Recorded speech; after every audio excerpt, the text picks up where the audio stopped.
Hey, welcome back to the channel. Today we're going to be talking about Enneagram Fives in love. If you are an Enneagram 5 and want to understand yourself and how you relate, then keep watching. Or if you're dating or married to a 5, this video is going to help you learn how to relate to your beloved 5 so much better. And watch till the end because I'm going to be sharing 3 tips on how to love your 5 well. Hi, I'm Tyler Zock, pastor, Enneagram coach, author of the 40-day Gospel for Enneagram Devotional series, and your personal guide to helping you transform your life, relationships, and workplace by giving you spot-on truths for your type. So keep watching if you want to feel seen, understood, and challenged to let go of the things that are keeping you stuck in your personal and professional life. And make sure to hit that subscribe button so that you don't miss out on more free content coming up next week. Now, let's get to it.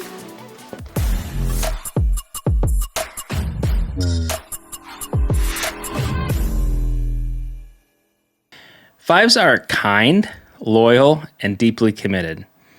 They are very independent and self-sufficient. Now, 5s don't like living alone, but they could live on an island and survive longer than the rest of us, right? They are very self-sufficient. They're low maintenance, right? There's some personality types that are a little high maintenance at times, but that's not your typical 5. They enjoy thoughtful conversations. Not so much the water cooler conversations, but deep, thoughtful, engaging conversations about what they're learning about. If you want to, love a 5 really well, just ask them, hey, what are you learning about? I'd love to know what you've been investigating, what you've been observing, what you've been researching. They would love that. 5s are logical people, and sometimes they need help drawing out their emotional side. Right? One of the unhealthy aspects of a 5 is they can get a little stingy in terms of their finances, in terms of their showing their emotions, and they're very logical, very rational, very heady type of people, and just need a little help drawing out their emotional side at times. All right, it's hard, so we can have a lot of empathy for our 5s. 5s approach relationships slowly and with intentionality. Okay, trust is a big deal for 5s. They're right next to the type 6, and trust is a big deal. And so they move through relationships slowly. One of the things I love about 5s is they're not easily manipulated, and so they're not going to be wooed by fancy talk and any of that, right? They're going to be very down to earth and go slow. But throughout the process, they're going to be very intentional in the decisions that they make when it comes to their relationships. 5s have strong personal boundaries. Personally, I think this is one of their biggest strengths. I just finished the Type 2 book, and one of the things that Type 2s have a hard time doing is having boundaries. They prefer a world without boundaries, coming into other people's world and letting other people come into their world. 5s are the exact opposite. 5s are like castles. They have solid boundaries. Now, this can be bad when they become reclusive and want to hide in their castle, but boundaries are good, right? Healthy relationships need healthy boundaries. And so they are just so good at creating those healthy boundaries so that they're not overly dependent on people, making people depend on them, right? They know how to live sufficiently and how to teach others how to live sufficiently, and just respect those boundaries. They will not be intrusive with you, try to jump over your fence without permission, right? They will typically ask for permission and respect the boundaries that you have. When 5s are unhealthy, they become reclusive. Okay, it goes back to that view that their needs are not going to get met out in the world, that they're going to have to withdraw. They're in the withdrawn stance. They're going to have to withdraw and seclude themselves in order to conserve their time, energy, and resources. It's just one of the things that you have to know about a 5 when you're in a relationship with them, about why they're doing it. Okay, but when they're healthy, they can balance alone time with caring for others.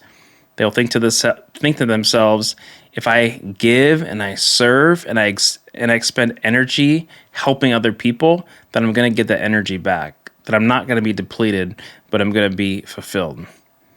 Okay, because 5s are observant, they know what others need to feel loved. right? If you're in a relationship with a five, they're always observing, always picking up on little things, and they are going to be really thoughtful in the gifts and the words that they give you. For fives, it's easier to tell you what they're thinking than what they're feeling. And oftentimes feelings, they confuse thoughts with feelings. Okay, it's going to be a lot easier to tell you rationally how things make sense, why things are the way they are, why the relationship is the way it is, but they're going to have a harder time accessing and expressing their feelings. Fives are private people, but they open up to those they trust. Okay, again, it goes back to those healthy boundaries. They're not going to just spill the beans. They're not just going to gossip with you, right? They are going to say very few words and be a little private, be a little secluded. They have a little social anxiety, but when they start to trust you, they start to open up more and engage. For fives, they tend to limit their social life compared to other types, but they really enjoy quality time with their partner or a few close friends. When you really gain their trust, they will enjoy quality time. They love going to the movies. They love date night. They will really value that quality time with you.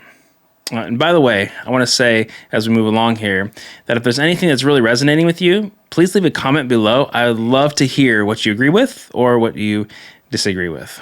Okay, let's move on. So fives express their intimacy in nonverbal ways, right? Generally speaking, they express their intimacy in a relationship in nonverbal ways, which means that they may love you even if they don't say it as much as you tell them. Okay, that's a big deal.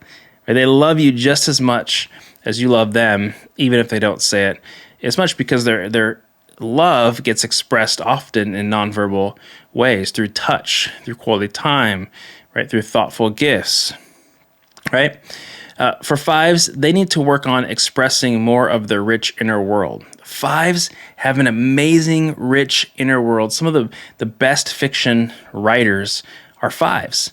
Right? They have this beautiful, rich inner world. They can be extremely creative, but they oftentimes forget to share what's going on in their heads. So fives, remember that you might be coming off as more stingy than you realize.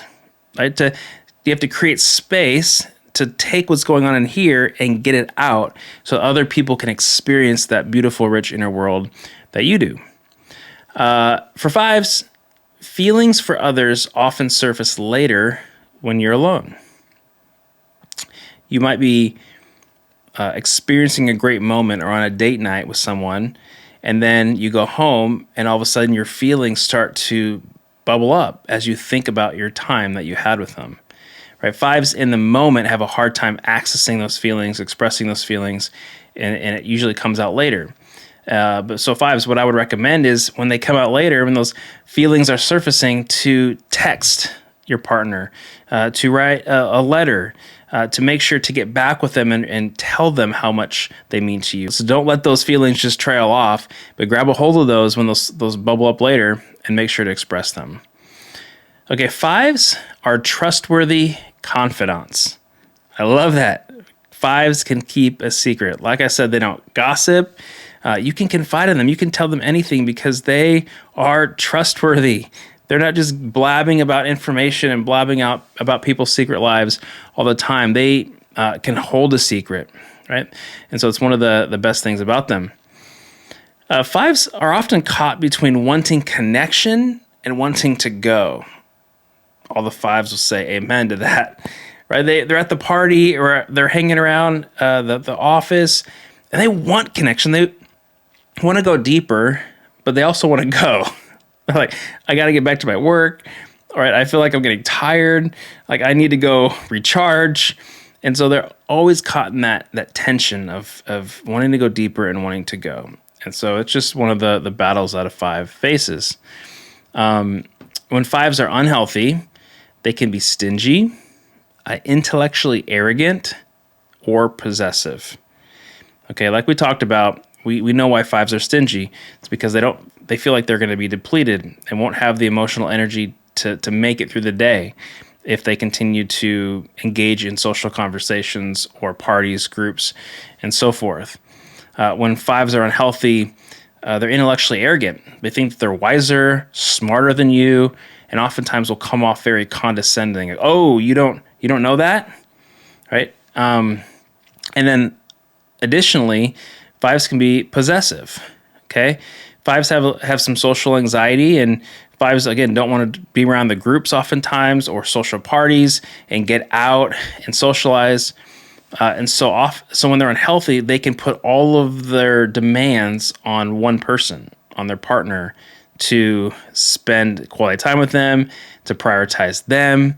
And so they can get a little possessive with the few friends that they have or the partner that they have, right? Generally speaking, okay?